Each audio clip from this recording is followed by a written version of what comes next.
आ रही है, कष्ट आ रहा है, परेशानियां पर परेशानी आ रही है, तो पीछे मत हटना।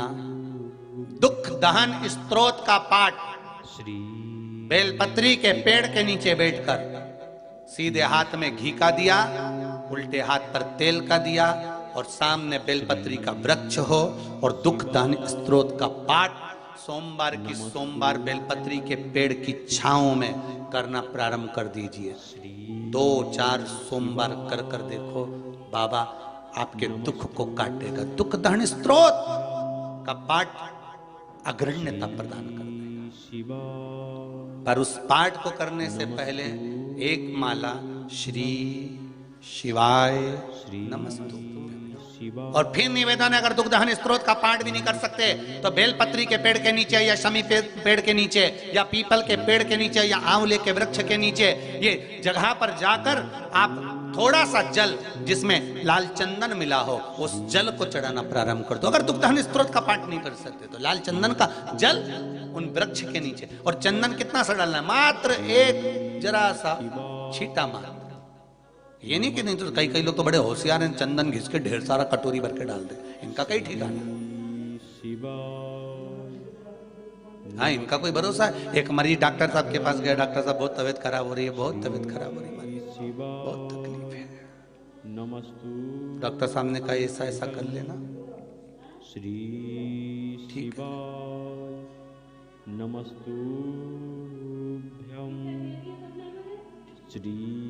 अभी नहाना मत, गया घर गया, ठीक हो गया।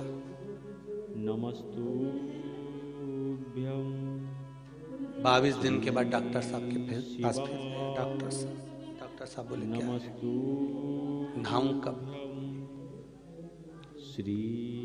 डॉक्टर साहब नहाऊं कब? डॉक्टर बोले तुम कौन? आया था दिखाने के लिए, आपने बोला था नहाना मत। तो डॉक्टर हाथ जोड़ के बोला अभी तक नहीं नहाया? तो क्या आप ही ने तो कहा था मत नहाना। तो डॉक्टर ने कहा खाना खाया कि नहीं खाया? वो तो उसी दिन से चल रही है, भोजन उसी दिन से चल रही है, नहाना अब चालू करेगा, बता दो बस। डॉक्टर साहब भी बाल खुजाने लगा, दादा रहने तू तो जा, तेरी मर्जी पड़े ना, नहीं मर्जी पड़े मत ना, तेरा।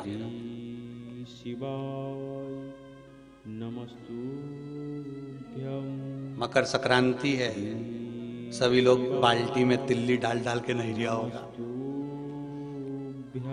पानी में तिल डालते ना, थोड़ी सी तिल्ली डालेंगे फिर नहाएंगे। तो एक बच्चे ने अपनी मम्मी से पूछा कि मम्मी ये बाल्टी में तिल्ली डाल के क्यों नहाते, कारण क्या है? तो मम्मी बोली अच्छा रहता है, अच्छा रहता है।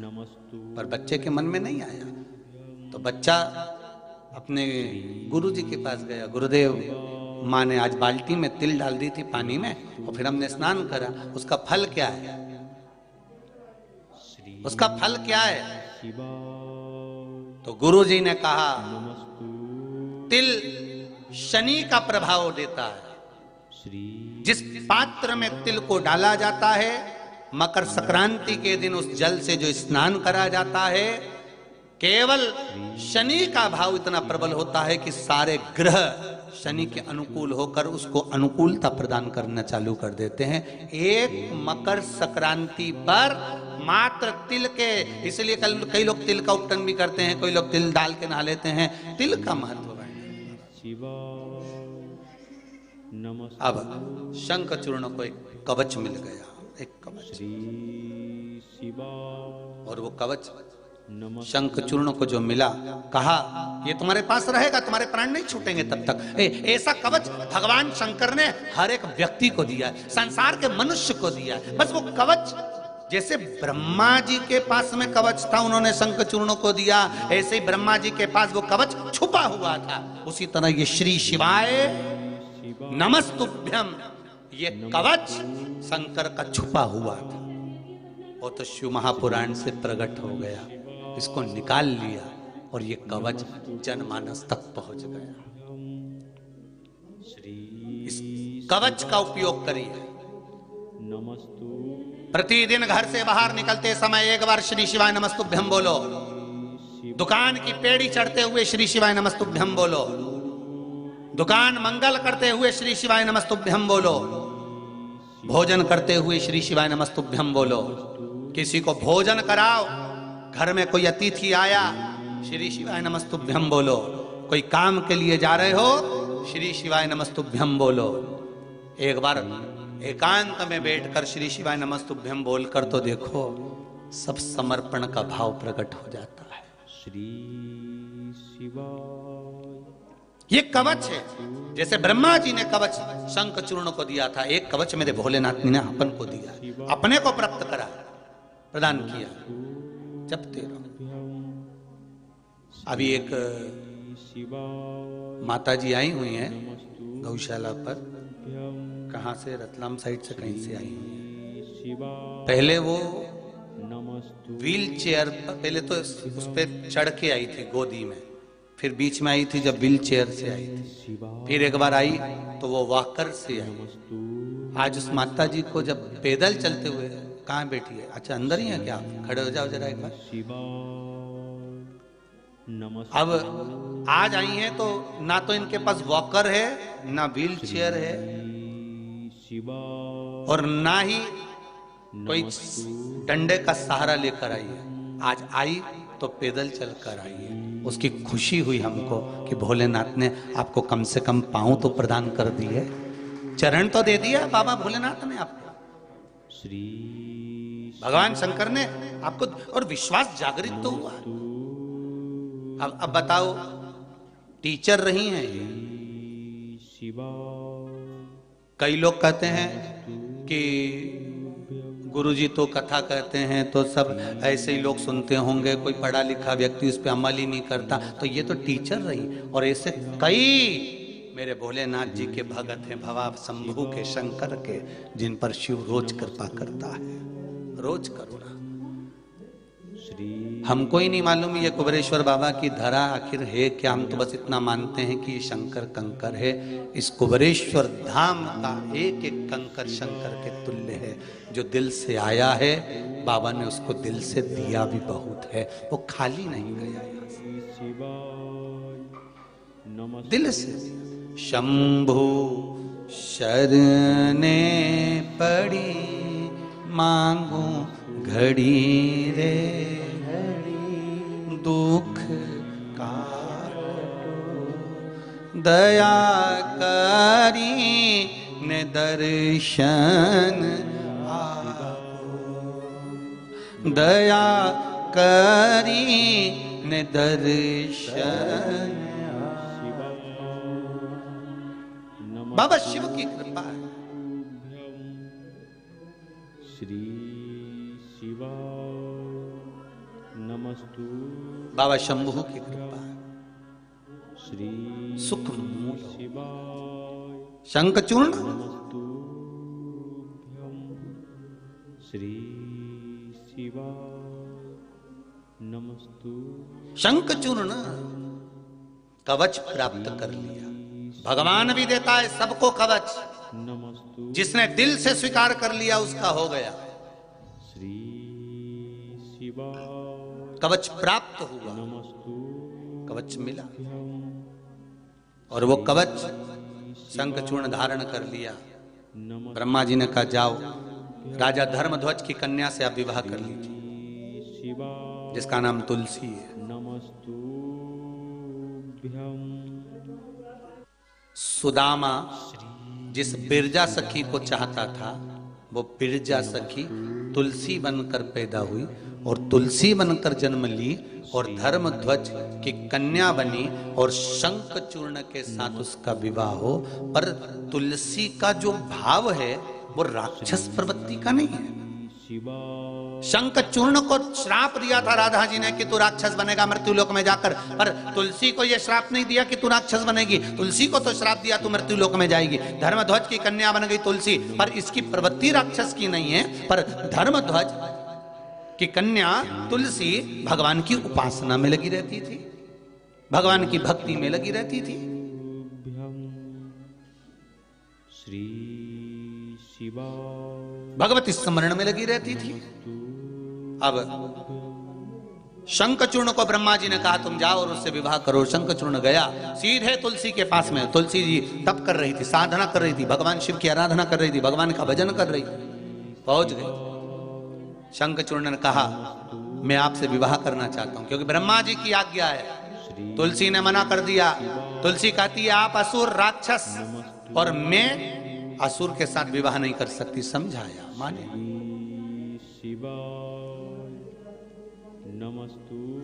सुख दुख ये दोनों भगवान ने अपने भाव में रख रखे हैं। सुख दुख। धन का बिस्तर मिल जाए पर नींद कुत्तर से धन का बिस्तर मिल जाए पर नींद कुत्तर से कांटों पर भी सोकर आए किसी के मन को कोई कारण होगा। अरे कोई कारण होगा। एक झोली में फूल भरे हैं, एक झोली में कांटे।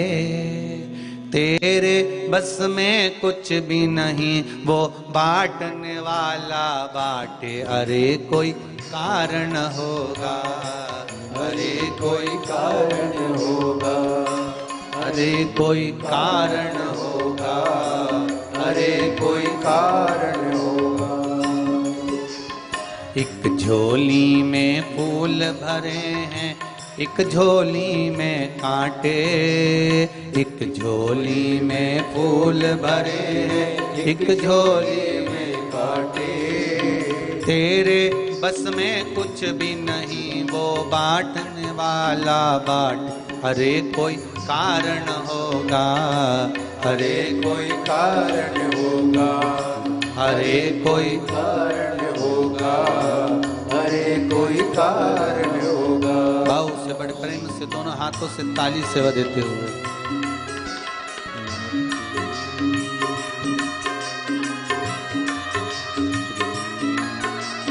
शंभो।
भी डस ले तो मिल जाए किसी को जीवन दान। सांप भी डस ले तो मिल जाए किसी को जीवन दान। ओ सांप भी डस ले तो मिल जाए किसी को जीवन दान। सांप भी डस ले तो मिल जाए किसी को जीवन दान।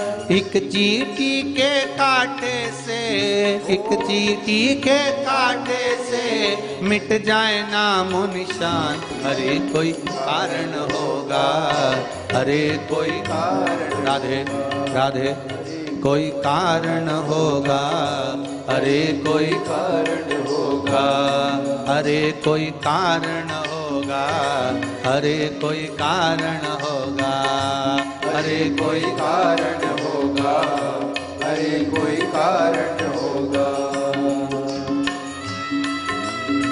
जय हो।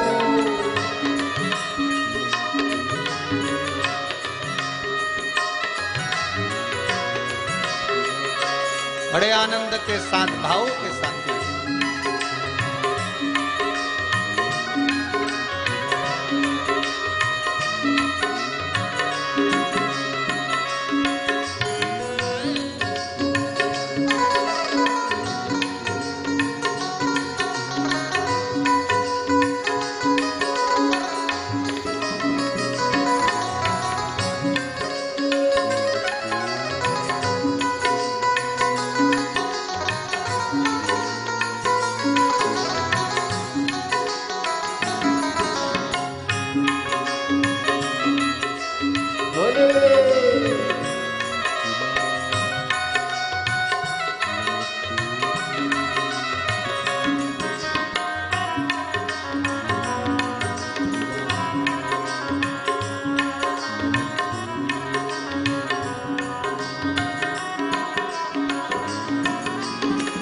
का बिस्तर मिल जाए पर नींद को तरसे नैन, धन का बिस्तर मिल जाए पर नींद को तरसे नैन। ओ धन का बिस्तर मिल जाए पर नींद को तरसे नैन, धन का बिस्तर मिल जाए पर नींद को तरसे नैन। कांटों पर भी सोकर आए, कांटों पर भी सोकर आए, किसी के मन को चैन, अरे कोई कारण होगा, अरे कोई होगा, अरे कोई कारण होगा, अरे कोई कारण होगा, अरे कोई कारण होगा, अरे कोई कारण होगा, अरे कोई कारण होगा, अरे कोई कारण होगा। एक झोली में फूल भरे हैं, एक झोली में कांटे, एक झोली में फूल भरे हैं, एक झोली में कांटे। ओ तेरे बस में कुछ भी नहीं, वो बांटने वाला बांटे, अरे कोई कारण होगा, अरे कोई कारण होगा, अरे कोई कारण होगा, अरे कोई कारण होगा, अरे कोई कारण होगा, अरे कोई कारण होगा, अरे कोई कारण होगा, अरे कोई कारण होगा। अगर सुख भगवान दे रहा है तो कुछ दुख भी दे रहा है, तो ये कोई कारण से मिल रहा है। कोई कारण हो सकता है सुख और दुख का। श्री शिवा कवच मिला, तुलसी के साथ विवाह हो गया। मैं इसको मार तो दूं, परंतु इसकी पत्नी का सात्वित्व बड़ा प्रबल है, उस सात्वित्व को डिगाना पड़ेगा, तब जाकर ये मरेगा। हमारे पुण्य समाप्त होते हैं, तब जाकर हमारे से पाप कर्म होना चालू हो जाता है। जब तक पुण्य का कवच है हमारे सामने, तब तक हमसे पाप नहीं हो सकता महाराज।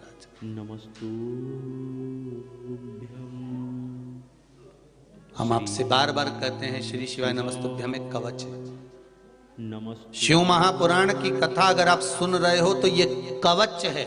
श्री शिवा भले आस्था चैनल से सुनो, चाहे मोबाइल पर सुनो, फेसबुक यूट्यूब पर, कवच शिवा नमस्तु। और इस कवच को हमें धारण करना है। श्री कई लोग कहेंगे क्या रोज रोज कथा सुनना, तो उनको कह दो जैसे रोज रोज भोजन में सब्जी बदल जाती है,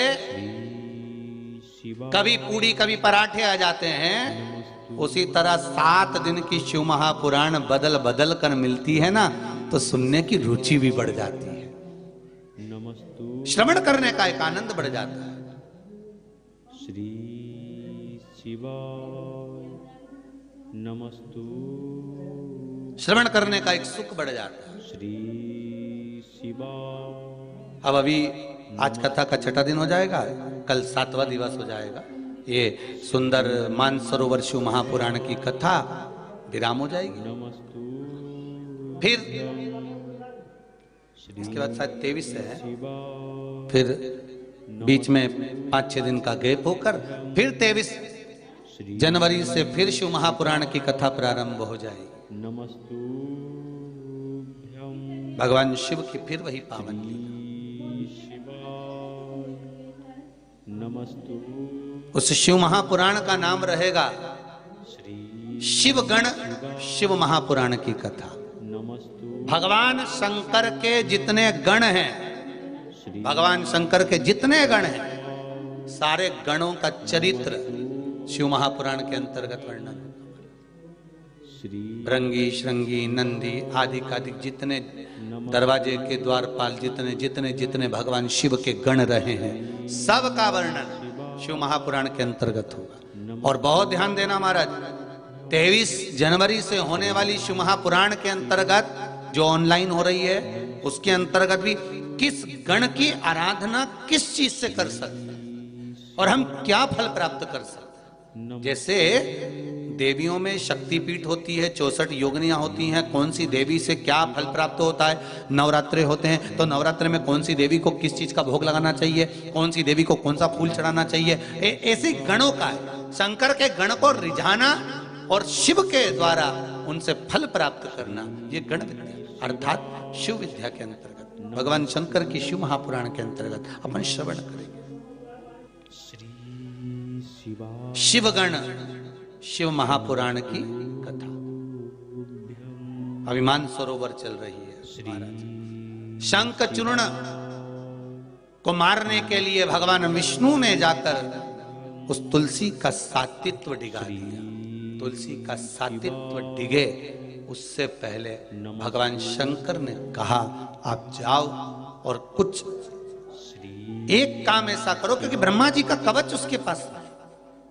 जब तक कवच उस शंख चूर्ण के पास में है तब तक वो मर नहीं सकता।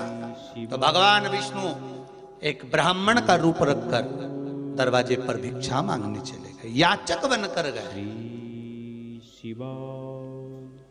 भिक्षाम देहि राजन भिक्षाम देहि। अब यहां एक प्रसंग आ जाता है कि राजा राक्षस था, फिर उसके मन में ये दया का भाव कहां से आ गया दान करने का। राजा बलि भी राक्षस था, वामन भगवान को दान करने का भाव कहां से जागृत हो गया। जो राक्षस प्रवृत्ति का होता है उसके मन में दान का भाव प्रकट कैसे होता है। शिव महापुराण की कथा कहती है आप कितने भी कठोर हो, कितने भी कठोर हो, पर आपके मन में नहीं नहीं मुझे वहां दान करना है, नहीं नहीं मुझे इसको भोजन कराना है, नहीं नहीं मुझे वहां दान करना है। अगर दान करने का भाव तुम्हारे भीतर अगर प्रकट हो रहा है तो समझ लेना ये आज का नहीं है, तुम्हारे कई जन्म पहले का भीतर वो दान प्रकट होता है। हृदय में कोई सुख प्रकट होता है तब जाकर हमारे मन में देने का भाव प्रकट होता है।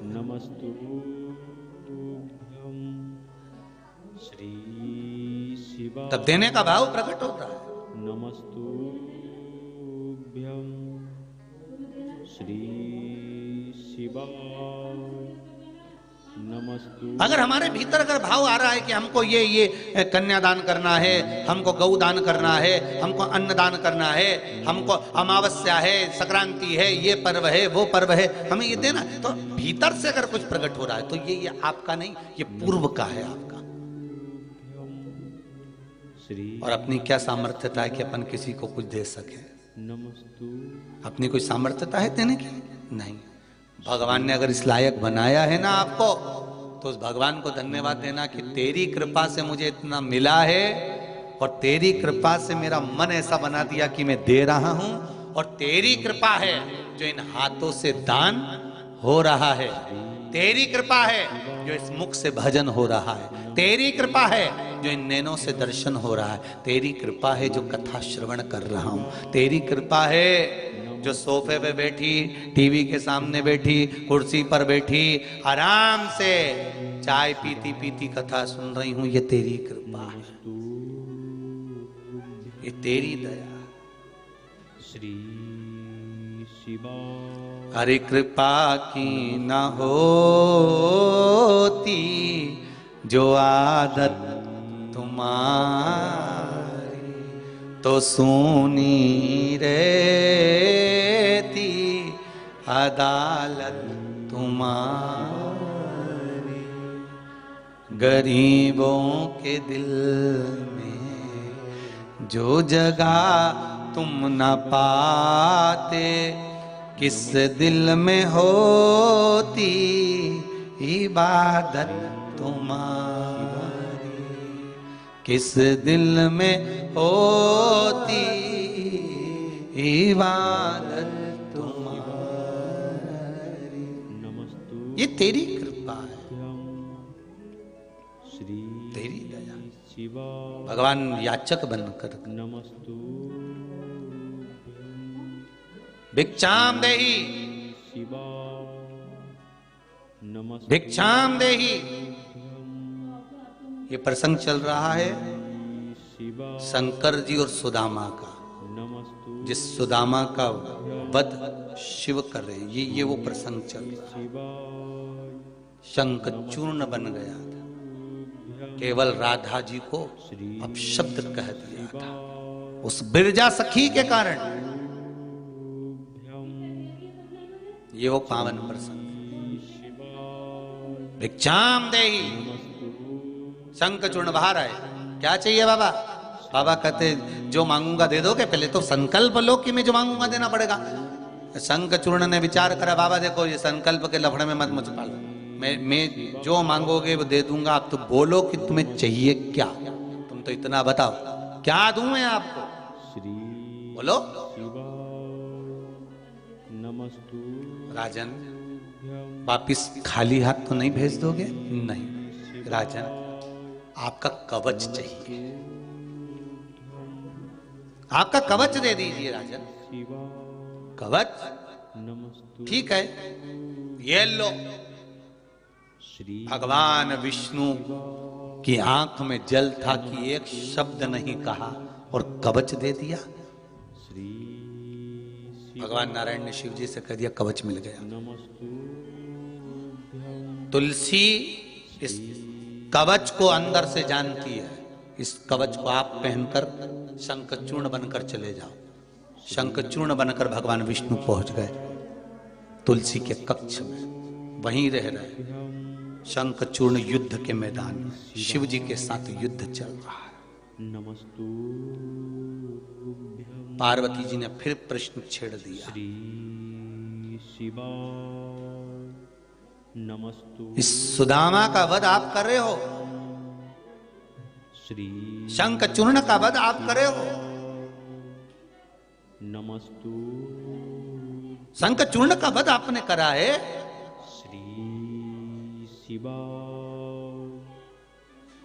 प्रभु स्कंद पुराण कह रही है, पार्वती जी कहती है कि इसने क्या क्या उपद्रव कर दिया था ऐसा जो इसको आपने मारने के लिए आतुरता रखी। शंकर भगवान ने कहा सुनो पार्वती, इसकी धर्म पत्नी सातित्ववान थी ना, इसलिए ये बचता रहा। सारे गलत कर्म इसने करे। राक्षस कुल में जन्म लिया माना, पर कुछ अच्छा भी तो करता चलता। कोई कर्म अच्छा नहीं करा, केवल एक कवच का दान दिया है, इसलिए इसका संहार हुआ। तुलसी के सामने शंखचूर्ण का शीश पड़ा था, रो पड़ी तुलसी।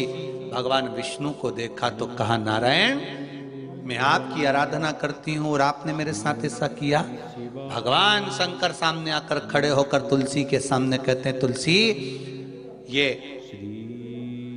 वैकुंठ की बात है, गौलोक धाम की बात है। तुलसी तू बिरजा सखी है, ये नारायण कृष्ण थे, नारायण बनकर आए हैं, ये कृष्ण हैं।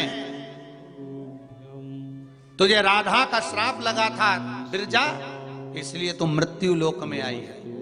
ये सुदामा है शंखचूर्ण, जिसको राधा का श्राप लगा था, इसलिए राक्षस कुल में जन्म हुआ। और ये सुदामा तुझे चाहता था, इसलिए तेरी पत्नी बना, पति बना। और तू नारायण को चाहती थी, इसलिए नारायण तेरे को प्राप्त हुए। तुलसी रो पड़ी, गंडकी नदी के रूप में प्रवाहित होने लगी। गंडकी नदी के रूप में प्रवाहित होती है। भगवान नारायण पत्थर के पाषाण के रूप में शालिग्राम जी बन जाते हैं। कल परसों आपको कथा में कहा था, जल में शालिग्राम जी हैं तो हमारे ताप को हर लेते हैं, और जल के बाहर शालिग्राम जी की अगर शिला मिल रही है, रखी हुई है, वो पानी में नहीं है, तो वो ताप प्रदान कर देती। महाराज शंखचूर्ण का वध किया, गंडकी नदी प्रकट हुई। ये वो गंडकी है, वो गंडकी नदी है जिसमें मेरे नारायण शंखचूर्ण के बाद मेरे नारायण इस गंडकी के जल से प्रकट होते हैं। ये वो गंडकी साधारण नहीं है, ये गंडकी। श्री शिवाय नमस्तु। जो प्राप्त हुई है गंडकी नदी, जिस नदी के पावन जल में आनंदता है। शंकर भगवान को केवल एक ही नदी है गंडकी जिसका जल नहीं चढ़ता है। जिसका जल नहीं चढ़ता है बस वो एक। ऐसी पुनित पावन गंडकी तक आज कथा पहुंची है। कल मानसरोवर तक पहुंचकर कथा को विराम की ओर लेकर चलेंगे आनंद के साथ। जिन्होंने 7 दिन की मानसरोवर शिव महापुराण की कथा नहीं सुनी हो वो 1 बजे से 4 बजे तक इस पावन मानसरोवर की कथा को ऑनलाइन श्रवण करें और सारे तीर्थों के स्नान का पुण्य फल प्राप्त करें। मकर संक्रांति के पावन अवसर पर सभी दानदाताओं को, सभी भक्तों को बहुत बहुत साधुवाद देते हुए आज की कथा को लेते हुए भगवान गणेश जी और रिद्धि सिद्धि का मंगल विवाह का दर्शन करेंगे। कथा विराम की ओर जा रही है। सुंदर भगवान श्री गणेश जी महाराज रिद्धि सिद्धि के साथ पधार रहे हैं। जोरदार ताली बजाकर स्वागत करिए। बोल काशी विश्वनाथ भगवान की रिद्धि सिद्धि श्री गणेश जी महाराज के गले में जयमाला पहना रही हैं। जोरदार ताली बजाकर स्वागत करें रिद्धि सिद्धि का। रिद्धि सिद्धि श्री गणेश जी महाराज के गले में जयमाला दे रही हैं। गणेश जी महाराज रिद्धि सिद्धि के गले में जयमाला प्रदान कर रहे हैं। जोरदार ताली बजाएं और गणपति महाराज की। दक्ष महापुराण की कथा कहती है महाराज जी अगर एक यज्ञ दक्ष प्रजापति ने रखा था और केवल अभिमत्ता में रखा था, सबको बुलाया और भगवान शिव के पास में कोई निमंत्रण नहीं गया। नमस्तु स्वयं देव ऋषि नारद ने भी जाकर कहा था उनसे। भगवान नारद जी महाराज भी जाकर बोले थे।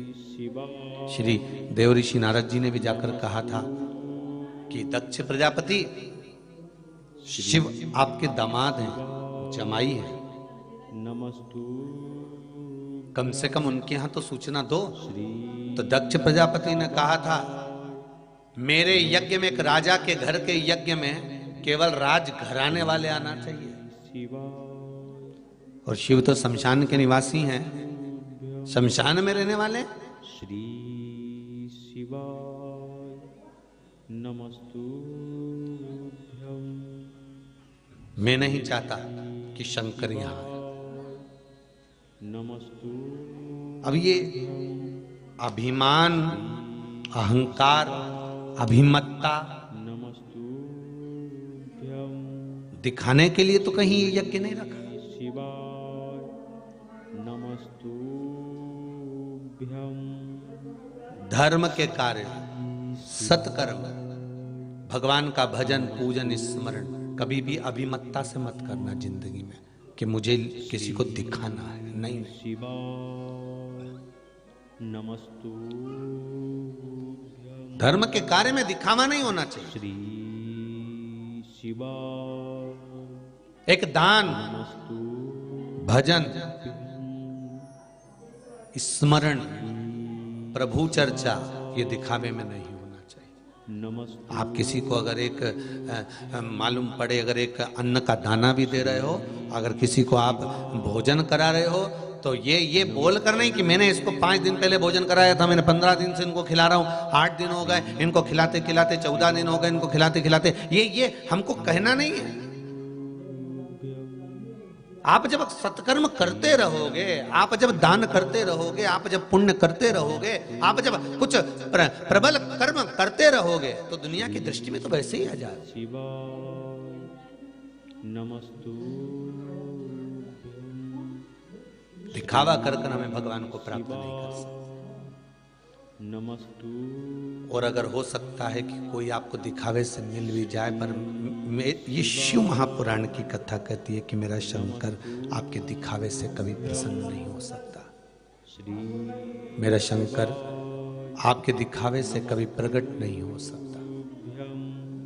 फिर निवेदन करूंगा, बहुत बहुत भाव से कहूंगा, हृदय की बात है, इसलिए बार बार कह देता हूं कि भाव से, दिल से कोई बात निकलती है तो कह देते हैं कि दिल से कह रहे हैं कि शंकर को रिझाने के लिए दिखावा बिल्कुल मत करिए। शिव को रिझाने के लिए कि मैं त्रिपुंड धारण कर लूंगा और रुद्राक्ष की माला पहन लूंगा तो शिव मिल जाएंगे, या मैं शमशान की भस्म रमा लूंगा तो शिव मिल जाएंगे, या मैं मृगछाला पहन लूंगा तो शिव मिल जाएंगे, या मैं जटा जूट बनाकर धर लूंगा तो शिव मिल जाएंगे। भगवान शंकर कभी दिखावे से प्रकट नहीं होते। मेरे शिव जब भी मिले हैं दिखावे से परित होकर मिले हैं। शिवाय नमस्तुभ्यं।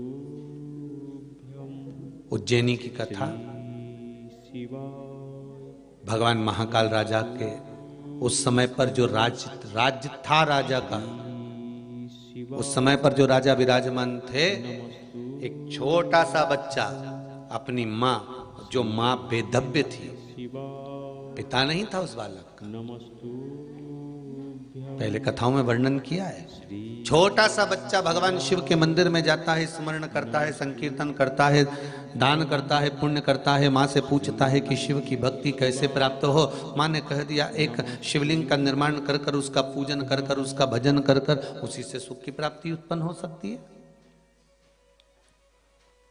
और वो बच्चा, वो बालक शिव भक्ति में रम गया। अब वो बालक ना तो शंकर भगवान का अभिषेक जानता था, ना वो बालक शिव जी का कोई पाठ जानता था, ना वो बालक शंकर की पूजन कैसे होती है वो भी नहीं जानता था। ना वो पाठ जानता है, ना वो पूजन जानता है, ना वो अर्चना जानता है, ना वो सेवा जानता है, ना वो आराधना जानता है। वो तो केवल एक चीज जानता है कि मेरी माँ शिव मंदिर में जाती है तो मुझे शंकर जी के मंदिर जाना है, मुझे शंकर जी का अनुमोदन करना है, मुझे शंकर जी का स्मरण करना है, मुझे शिव भगवान पर एक लोटा जल चढ़ाना है। छोटा सा बालक ना स्तुति जानता है, ना मंत्र जानता है, ना साधना जानता है, ना तप जानता है। अब बहुत सुंदर बात उठाकर देखना, प्रहलाद के चरित्र को उठाकर देखो तो वो तप साधना में डूबे थे कि नहीं डूबे थे? भगवान की भक्ति में डूब गए। ध्रुव जी का चरित्र उठाकर देखो तो वो भगवान की भक्ति में डूब गए। मीराबाई का चरित्र उठाकर देखो, मीरा भगवान की अविरल भक्ति में। पर ये बालक तो छोटा सा बालक है, मात्र 4 वर्ष का बालक, केवल 4 वर्ष का बालक, और वो जानता ही नहीं कि पूजन कैसे होती है, उसको पहचानता ही नहीं कि भजन कैसा होता है। उसको तो इतना मालूम है कि माँ एक लोटा पानी लेकर जाती है, शिव जी को समर्पित करती है, शंकर भगवान पर जल समर्पित करती है, शंकर भगवान को बेलपत्र समर्पित करती है, शंकर भगवान को पुष्प समर्पित करती है। उसने भी बस इतना ही देखा था कि शंकर भगवान की भक्ति ऐसे करना चाहिए, शिव के मंदिर जाना है, एक लोटा पानी चढ़ाना है, बेलपत्र चढ़ाना है, पुष्प चढ़ाना है, अक्षत चढ़ाना है, ये उसने देखा है। और देखकर अपने भीतर भगवान की भक्ति को धारण कर लिया अपने भीतर। फिर हुआ क्या? मां क्रोध में आ गई एक दिन, और मां ने कहा इतनी छोटी अवस्था में दिन भर पूजन में लगा रहता है, दिन भर पूजन में लगा रहता है। और मां क्रोध में आई और उसने शिवलिंग उठाकर फेंक दी।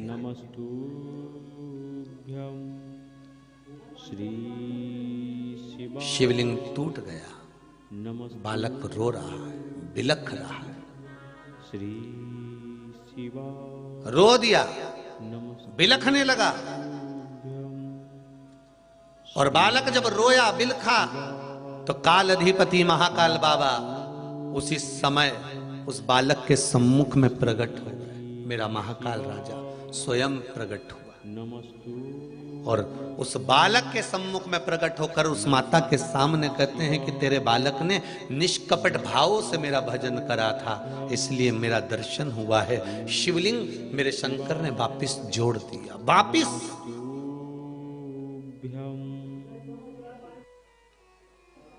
अब विचार करिए, मां मना कर रही है पर निर्मल भक्ति थी।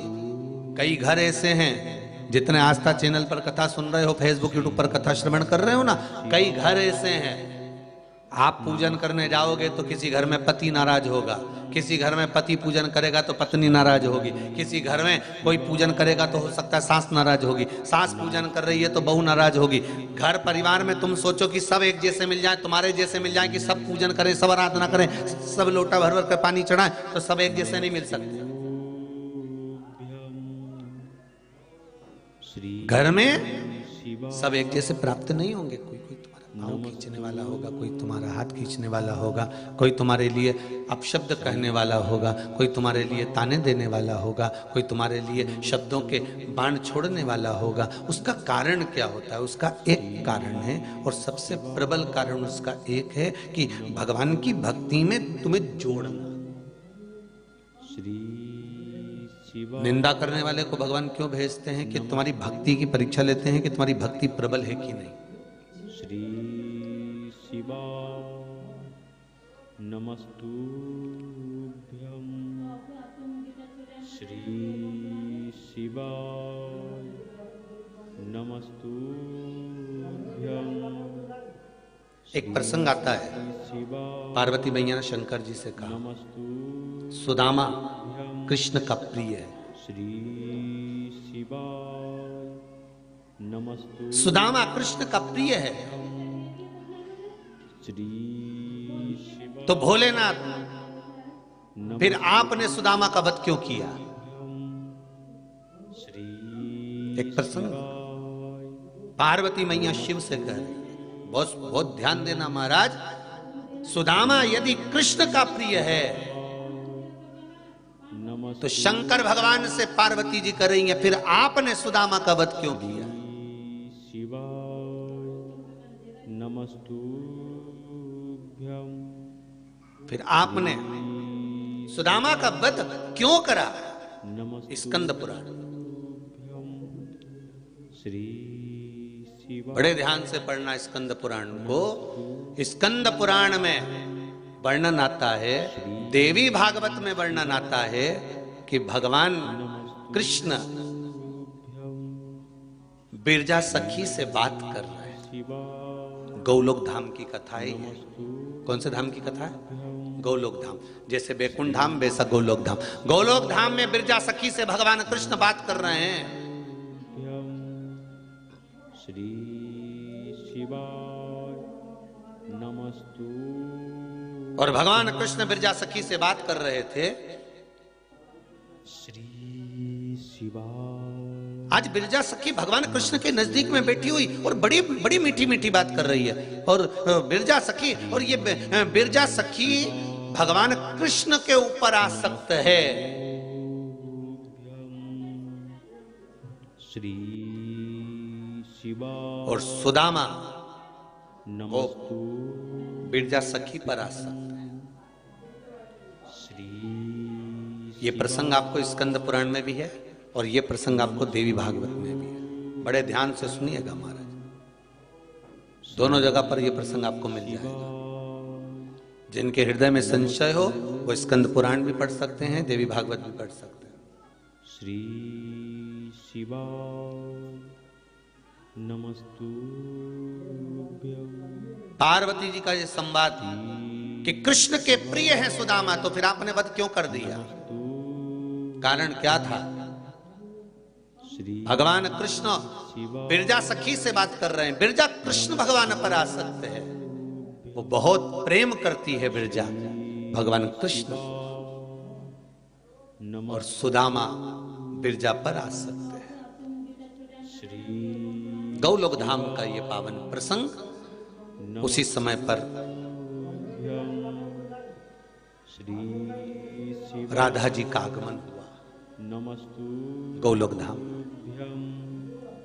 श्री और गोलोक धाम में जब राधा जी का आगमन होता है, राधा जी जब गोलोक धाम में प्रवेश करती हैं, गोलोक धाम में जब राधा जी प्रवेश करी, उस समय पर राधा जैसे ही गोलोक धाम में प्रवेश करी हैं, बस राधा जी ने जो बिरजा को कृष्ण भगवान के करीब में देखा, नजदीक में देखा, नमस्तु राधा को क्रोध आ गया।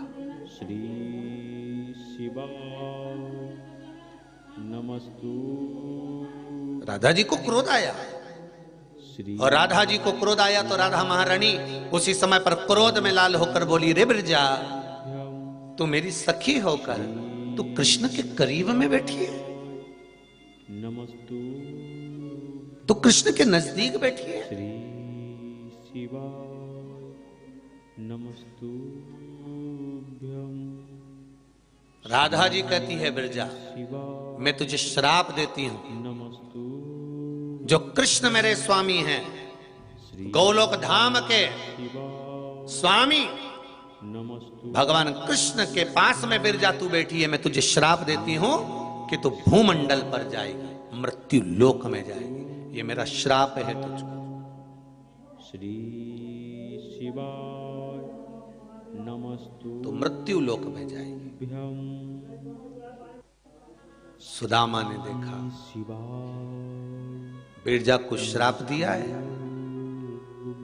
तभी श्री शिवाय सुदामा ने भी कह दिया, राधा मैं तुझे श्राप देता हूं राधा, श्री मृत्यु लोक में तुम भी अवतरित होगी नमस्तु द्वापर में, और तुम्हें कृष्ण का वियोग सहन करना पड़ेगा। शिवाय नमस्तु तुम्हें कृष्ण का वियोग सहन करना पड़ेगा। श्री राधा जी मुस्कुरा के बोली, ओ सुदामा, नमस्तु ओ सुदामा, तू मुझे द्वापर में आने की बात कहता है, मैं तुझे द्वापर से पहले राक्षस बनने का श्राप देती हूं। मृत्यु लोक में सुदामा तू राक्षस बनेगा। तुभ्यं श्री शिवाय नमस्तु भूमंडल पर जाकर मृत्यु लोक में तू राक्षस बनेगा। श्री मेरा श्राप है तेरे को। और वो सुदामा जो भगवान के गोलोक धाम में निवास करने वाला, भगवान कृष्ण के सखा के रूप में रहने वाला सुदामा महाराज मृत्यु लोक में आवे, श्री शिवाय क्योंकि श्राप लगा हुआ था। नमस्तुभ्यं श्री मेरा श्राप है तुझको। शिवाय नमस्तु और सुदामा दानवराज श्री दंभ के घर में पैदा हुए, जिनका नाम शंखचूर्ण। क्या नाम पड़ा? शंखचूर्ण। शिवाय नमस्तु और शंखचूर्ण का वध किसने करा? पहले की कथाओं को उठाकर देखिए, उसमें कहा शिव ने। नमस्तु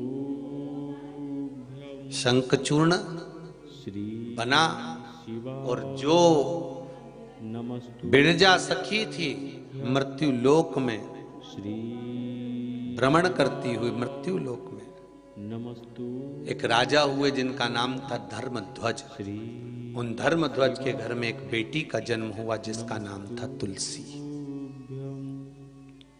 श्री शिवाय ये भगवान नमस्तु कृष्ण को प्रेम करने वाली तुलसी, श्री भगवान कृष्ण को स्नेह करने वाली तुलसी, नमस्तु भगवान कृष्ण को अधिक स्नेह करने वाली वो बिरजा सखी आज तुलसी बनकर प्रकट हो गई।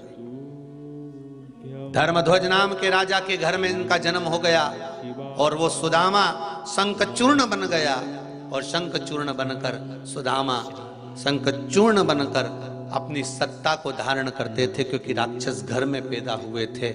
महाराज श्री एक बार ब्रह्मा जी का तप करा इस शंखचूर्ण ने, और ब्रह्मदेव से वर मांगने का चाहा।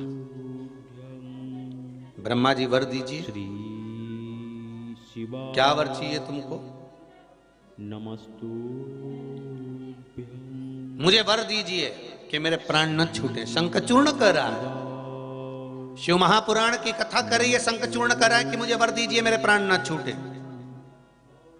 श्री शिवाय नमस्तु मेरे प्राण नहीं छूटना चाहिए, आप मुझे वर दे दीजिए। श्री शिवाय नमस्तु ब्रह्मा जी ने कहा, देखो शंखचूर्ण, प्राण तो छूटेंगे क्योंकि मृत्यु निश्चित है, शिवाय मरना तो सभी को है। नमस्तु बस भगवान से एक निवेदन जरूर करना, मृत्यु हर एक जीव की आना है, हर एक जीव को जाना है, पर भगवान से एक प्रार्थना करते रहना कि पलंग पर पटक कर सड़ा कर मत मारना। नमस्तु भगवान, जैसे आपको ताजा फूल दिया जाता है, बासी फूल पटक दिया जाता है, उसी तरह मुझको भी ताजा बनाकर उठाना। फूल अगर तोड़ना, इस संसार के बगीचे से फूल अगर तोड़ रहे हो तो वो ताजा तोड़ना, सड़ा हुआ मत तोड़ना। नमस्तु भगवान से कहना इस संसार सागर से उठाना, पर मुझे सड़ा कर मत उठाना। पलंग पर पटक दिया, सड़ रहा है, शरीर गल रहा है। बउए भी 4 बार गजेंद्र मोक्ष सुना दी, गीता जी का पाठ सुना दी कि डुकरिया अब जाए, माता जी के प्राण अब छूट जाए, नी छूट रहे। 4 बार एकादशी दे दी, 5 बार गंगा जल पिला दिया। 14 बार नीचे सुला दिया, फिर भी टोकरी जिंदा की जिंदा ही है। नमस्तुभ्यं श्री शिवाय। फिर भी जिंदा की जिंदा। श्री शिवाय नमस्तु। अब घर के लोग कह रहे हैं, गुरुजी कोई ऐसा उपाय नहीं मिल जाए जिससे मुक्ति मिल जाए?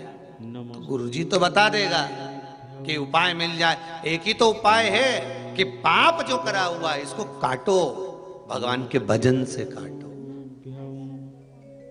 काटो इसको। श्री शिवाय नमस्तुभ्यं, श्री शिवाय नमस्तुभ्यं, श्री शिवाय नमस्तुभ्यं। काटो इसको, ये कर्म कटे। पुराना जो करा है इसको काटना है। भगवान के मंदिर जाने पर, भजन करने पर, कीर्तन करने पर, मंत्र जाप करने पर, स्मरण करने पर, किसी कुंड में, बावड़ी में, अच्छे सरोवर में स्नान करने पर, गुरु के दरवाजे जाने पर, गुरु का दर्शन कर लेने पर, भगवान का दर्शन कर लेने पर, माता पिता के चरणों को नमन कर लेने पर क्या मिलता है? क्या प्राप्त होता है? क्या मिलेगा हमको? तो शिव महापुराण की कथा कहती है कि गुरु के दरवाजे जाने पर, भगवान के दरवाजे जाने पर, माता पिता को नमन करने पर, परमात्मा के चरणों को धोख लगाने पर, या किसी तीर्थ में जाने पर, किसी कुंड सरोवर बावड़ी में स्नान करने पर क्या मिलता है? तो कहा पूर्व का किया हुआ कर्म जो बेकार है वो कट जाता है और पुण्य कर्म बढ़ जाता है, जिससे हमारे संकट टल जाते हैं।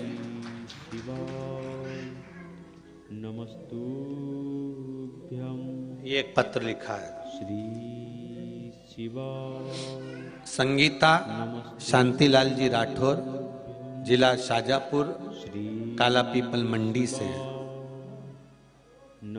गुरुदेव 15 साल से किराए के मकान में रह रही थी, पत्र में लिखा है।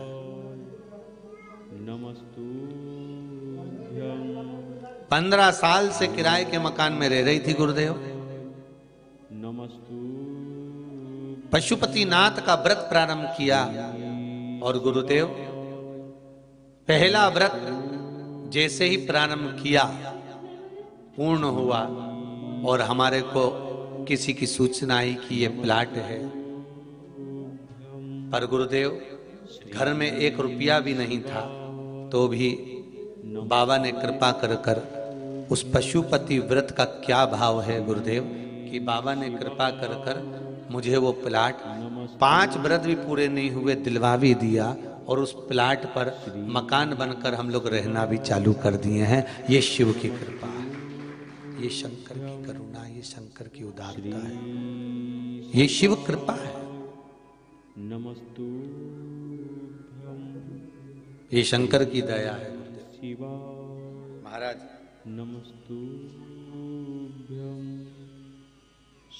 एक पत्र और है, निशा संदीप नामदेव जस बवड़िया से। हम बहुत बहुत आभारी हैं गुरुदेव। हमारा निवेदन है, आभार व्यक्त करना है तो भोलेनाथ जी का करो, क्योंकि गुरु जी कुछ नहीं करता, करता सब भोलेनाथ जी ही है। आभार अगर करना है, बहुत बहुत आभारी हैं। बहुत नीचे थे, बहुत नीचे थे गुरुदेव, बहुत कष्ट में थे, पर जब से बाबा की कथा सुन रहे हैं तब से ऐसी कोई खुशी नहीं जो बाबा ने हमको नहीं दी, सारी दुनिया की खुशी प्रदान कर दी। ये पत्र में लिखा है, निशा संदीप नामदेव जस बावड़िया से ये पत्र है महाराज, जस बावड़िया से। ऐसा कोई खुशी नहीं जो बाबा ने दी, सारा सुख।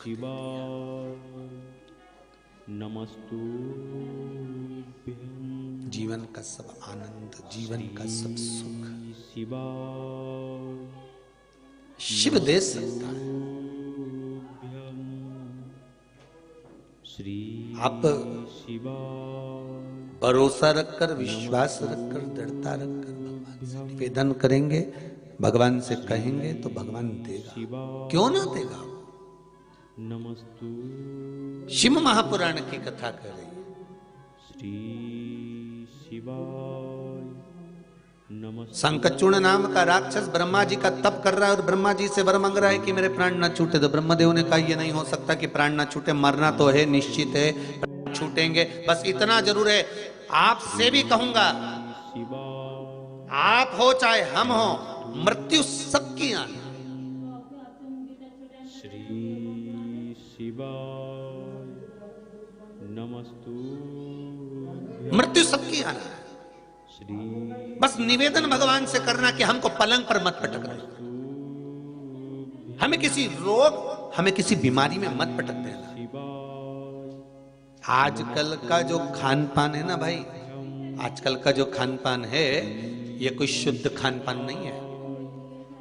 नमस्तु सब चीज नकली मिल रही है संसार में, श्री सब कुछ नकली। नमस्तु हम तो कहेंगे पूरे संसार में सब कुछ नकली है, केवल एक ही असली है, भगवान का नाम। शिवाय दुनिया भर की चीज नकली है और उसको हम खा रहे हैं, खा रहे हैं, शरीर में रोग ग्रसित होते जा रहा है। पहले के समय में ये कैंसर रूपी बीमारी कहीं इक्का दुक्का को सुनने में आती थी साहब, कि किसी को हो गई, हो गई। कैंसर जैसी बीमारी कहीं इक्का दुक्का को 2 4 को 8 को 15 को सुनने में आती थी। आज के जमाने में कैंसर जैसी बीमारी एक एक शहर में, एक एक गांव में, एक एक नगर में जरा घूम कर आओ तो ढेरों के सामने खड़े मिल जाते हैं कैंसर जैसी बीमारी के। शिवाय नमस्तुभ्यं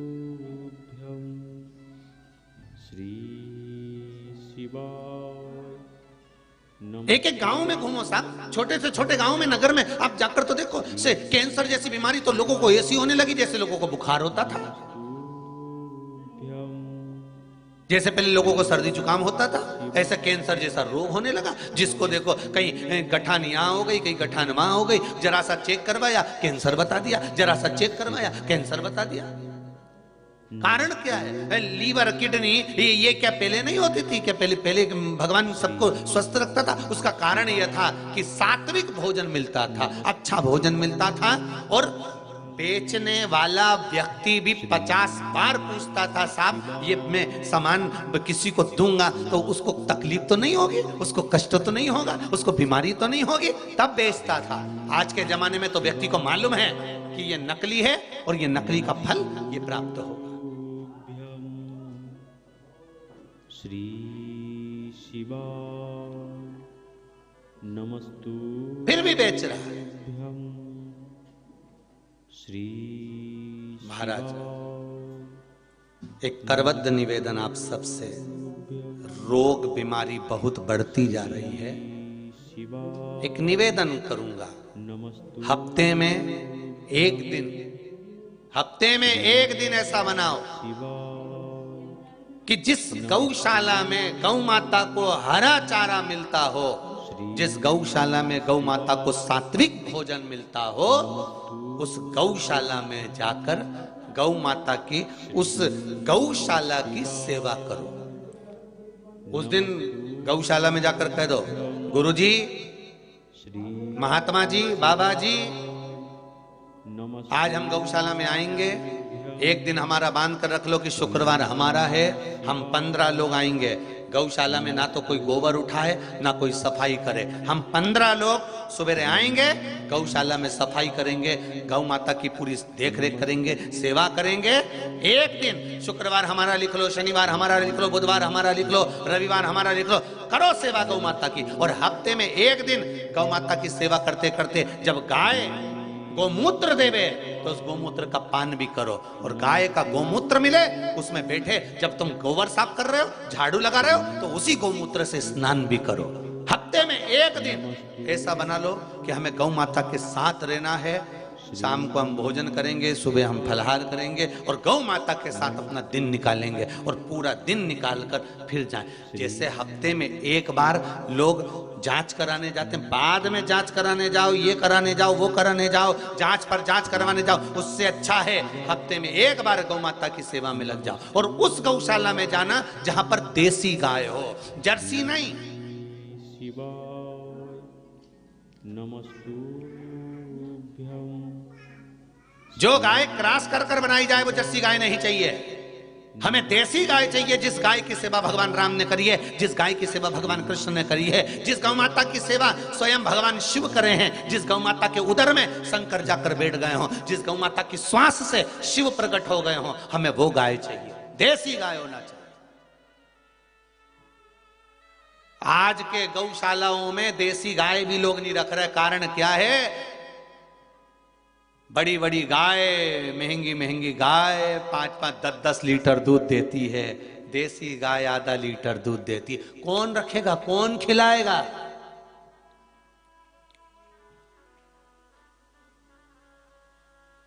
कौन खिलाएगा?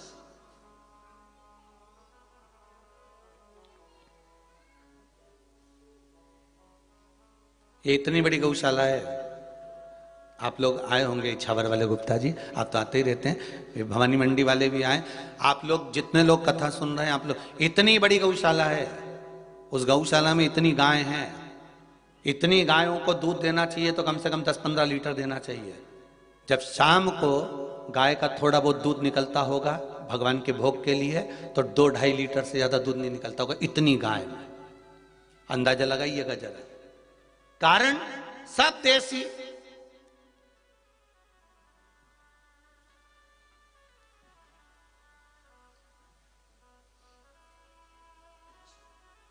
जो किसी काम के लिए छोड़ दी गई वो इस गौशाला में।